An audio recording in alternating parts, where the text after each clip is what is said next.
Hello everyone, আসসালামু আলাইকুম। কেমন আছেন সবাই? ফোরাম ফ্যামিলি ব্লগ থেকে চলে আসলাম আপনাদের জন্য নতুন আরেকটা ভিডিও নিয়ে।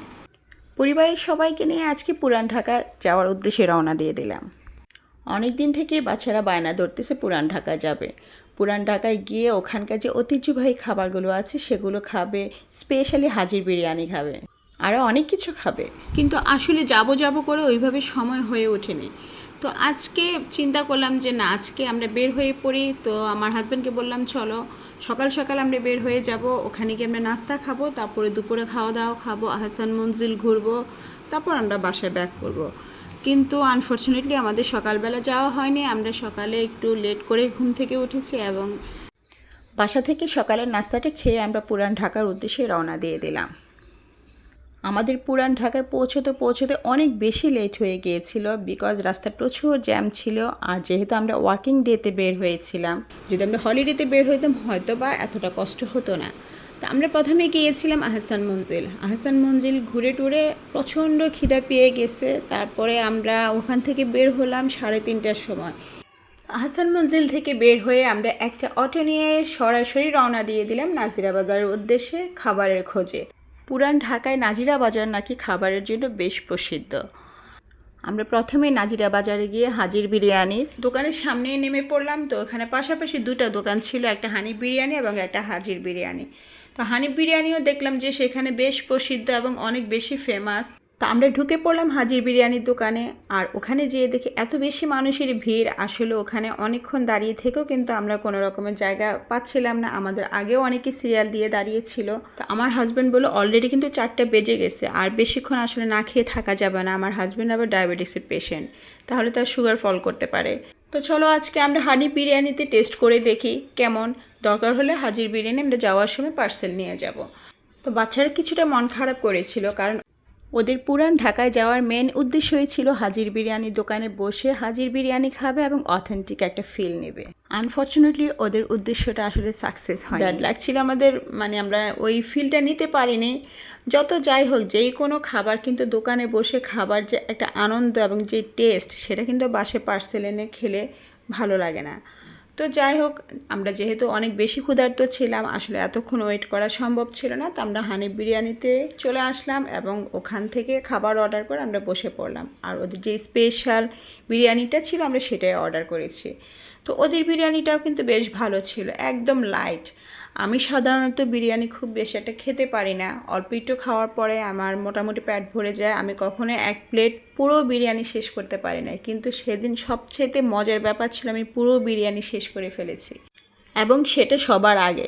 তো সবাই একটু অবাক হয়েছিল এবং আমাকে নিয়ে একটু হাসাহাসিও করছিল। আসল কথা, বিরিয়ানিটা অনেক হালকা মশলায় রান্না হয়েছে। আমার কাছে এত বেশি ভাল লাগছে যে কোনো রকমের যে মশলার যে একটা কড়া ফ্লেভার থাকে সেই জিনিসটা একদম ছিল না, কারণ আমি অনেক বেশি স্পাইসি খাবার খেতে পারি না। তো যাই হোক, বিরিয়ানিটা খেয়ে খুব ভাল লাগছে এবং খুব এনজয় করেছি আমরা আসলে বিরিয়ানিটা। তো সাথে ছিল সফট ড্রিঙ্কস, আর আমরা এখানে বোরহানি নিয়েছি। তো বাচ্চারাও খাবারটা অনেক বেশি এনজয় করেছে। আর আসলে আমার বাসার আমি ছাড়া বাকি যত মানুষ আসে সবাই কিন্তু বিরিয়ানি লাভার, আমি বিরিয়ানি একটু কম খাই। তো ওরা খুব মজা করে খেয়েছে। তো আমরা হানিফ বিরিয়ানি দোকান থেকে খেয়ে দিয়ে সোজা বের হয়ে চলে গেলাম আবার হাজির বিরিয়ানির দোকানে, কারণ যত যাই হোক হাজির বিরিয়ানি ছাড়া যাবে না। আর এখানে এসছি হাজির বিরিয়ানি খাবো না তা তো হতে পারে না। তো এখন তো আসলে আর খাওয়া সম্ভব না, এই জন্য আমরা এখান থেকে পার্সেল নিয়ে নিলাম। তো বিরিয়ানির পার্সেল নেওয়ার পরে আমার বাচ্চাদের মনটা একটু ভালো হয়ে গেল। অ্যাটলিস্ট দোকানে বসে খেতে না পারলেও বাসায় এসে তো হাজির বিরিয়ানির টেস্ট নিতে পারবে। নাই মামার চেয়ে কানা মামা ভালো না? তা আমরা কিছুক্ষণ দাঁড়িয়ে দাঁড়িয়ে ওদের বিক্রি দেখলাম। কি পরিমাণ যে বিক্রি হয় সেটা আসলে চোখে না দেখলে বিশ্বাস করা যাবে না। মানুষ খেয়েও নিচ্ছে, আবার বাসায় যাওয়ার সময় পার্সেল নিয়ে যাচ্ছে। অনেক দূর দূরান্ত থেকে এসেও কিন্তু মানুষ পার্সেল নিয়ে যাচ্ছে। তো বিরিয়ানি খাওয়া শেষ, এখন আমরা চলে গেলাম বিউটি লাচ্ছি খেতে। আর নাজিরা বাজারের বিউটি লাচ্ছিটাও কিন্তু বেশ প্রসিদ্ধ। তো বিরিয়ানি খাওয়ার পরে তো ডেজার্ট খাবার বানতে হয়। তো আমরা চলে গেলাম বিউটি লাচ্ছি খেতে। তো সেখানে যেয়ে দেখলাম দোকানটা মোটামুটি ফাঁকা ছিল। তো আমরা ঢুকে পড়লাম, আর যে ভদ্রলোক লাচ্ছি বানাচ্ছিল ওনার সাথে আমরা কিছুক্ষণ গল্প করলাম, ভিডিও করলাম, আর ওনার লাচ্ছি বানানো দেখলাম। তার কিছুক্ষণ পরে আবার দোকানটা একদম হাউসফুল হয়ে গিয়েছিল, অনেক লোকজন চলে আসছে। তো তো লাচ্ছি বানানো হচ্ছে আর আমরা ওয়েট করতেছি, আর আমার ছেলে দাঁড়িয়ে দাঁড়িয়ে ওনার লাচ্ছি বানানো দেখছে আর ভিডিও করছে। তো আমরা ওখানে লাচ্ছির সাথে ফালুদাও অর্ডার করেছি। তো অলরেডি ফালুদা এবং লাচ্ছি দুটোই আমাদের টেবিলে চলে আসছে, আর আমরা প্রথমে লাচ্ছিটা টেস্ট করে দেখলাম। আসলে অনেক বেশি মজার একটা লাচ্ছি, একটু ডিফারেন্ট। আমরা সাধারণত যে ধরনের লাচ্ছি খেয়ে থাকি, এই লাচ্ছিটা তার সাথে একটু ভিন্ন রকমের স্বাদ, একটু স্পেশাল। এটার নাম আবার মালাই লাচ্ছি। লাচ্ছিটা খাওয়ার সময় মালাইগুলো দাঁতের নিচে পড়ে, খুব ভালো একটা টেস্ট আসে। ভীষণ মজা পেলাম লাচ্ছিটা খেয়ে, আর ফালুদাটাও বেশ ভালোই ছিল। তো লাচ্ছি আর ফালুদার খাওয়ার পর্ব শেষ করে আমরা বের হয়ে চলে আসলাম, আর গলির মুখে এসে একটা পানের দোকান পেলাম।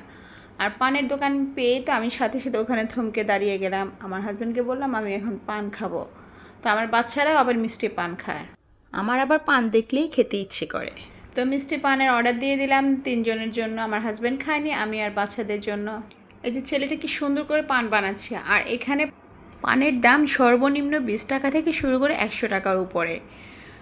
অনেক ধরনের মশলা দিয়ে পানটা বানিয়ে দিয়েছে, আর খেতে অনেক বেশি মিষ্টি ছিল। আমরা 3 জন দাঁড়িয়ে দাঁড়িয়ে পান খাচ্ছি, আর এই ফাঁকে আমার হাজব্যান্ড পানের দোকানের সাথে একটা জুস কর্নার ছিল, সেখান থেকে জুস কিনলো।